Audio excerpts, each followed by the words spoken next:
Hello বন্ধু, welcome to passionate spirit.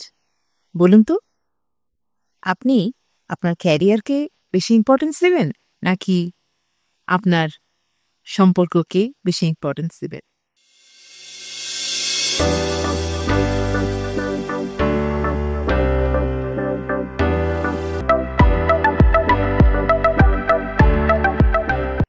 বন্ধু, আমার জীবনের অভিজ্ঞতা বলে যে আপনি যতক্ষণ পর্যন্ত আপনার নিজের জন্য একটি স্টেবল ক্যারিয়ার তৈরি করতে না পারবেন, যতক্ষণ পর্যন্ত আপনি নিজের জন্য একটি আইডেন্টিটি তৈরি করতে না পারবেন, ততক্ষণ পর্যন্ত অন্তত কোনো ধরনের রোম্যান্টিক সম্পর্কে জড়ানোটা আসলে খুব একটা বুদ্ধিমানের কাজ হয় না। নিশ্চয়ই জীবনের বিভিন্ন তারুণ্যের সময়ে দেখা যায় যে আমাদের জীবনে বহু রকমের ডাক আসে, আমাদের অনেক রকমের প্রপোজাল আমরা পাই, কিংবা অনেক রকমের সুযোগ আসে যেখানে হয়তোবা সুন্দর সম্পর্কে জড়ানোর এক ধরনের আকুতি আমাদের মনে তৈরি হয়। কিন্তু বন্ধু, সত্যি কথা হলো যে জীবনে সবচেয়ে ইম্পর্টেন্ট হচ্ছে আপনার আইডেন্টিটি। আপনি যতক্ষণ পর্যন্ত এই পৃথিবীতে আপনার আইডেন্টিটিকে এস্টাবলিশ করতে না পারবেন, ততক্ষণ পর্যন্ত অন্য কোনো কিছুতেই সময় ব্যয় করাটা খুব বেশি বুদ্ধিমানের কাজ হয় না। এর একটি বড় কারণ হচ্ছে যে আপনার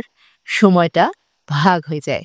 আপনার বুদ্ধি, আপনার চিন্তা, সমস্ত কিছুর মধ্যে এক ধরনের ডিভিশন চলে আসে। অবশ্যই জীবনের একটি পর্যায়ে যাওয়ার পরে এই সম্পর্কের প্রয়োজনটি অত্যন্ত গুরুত্বপূর্ণ হয়ে দাঁড়ায় এবং আমরা একসময় নিজেরাই শিখে নিই যে আমাদের জীবনের সম্পর্কগুলোকে আসলে কিভাবে ম্যানেজ করতে হবে, কিভাবে টাইমকে ডিস্ট্রিবিউট করতে হবে। কিন্তু জীবনের প্রথম দিকে সবচেয়ে ইম্পর্টেন্ট হচ্ছে আপনার জন্য আইডেন্টিটি তৈরি করা, আপনার জন্য পরিচিতি তৈরি করা এবং আপনার নিজের ক্যারিয়ারকে এস্টাবলিশ করা, যাতে আপনার একটা সুন্দর ফ্রি ফ্লো থাকে, যেখানে আপনার খ্যাতি বলুন, আপনার অর্থ বলুন, আপনার সুনাম বলুন, আপনার যোগ্যতা বলুন, এই জিনিসগুলো যাতে খুব সহজেই তৈরি হয়ে যায়।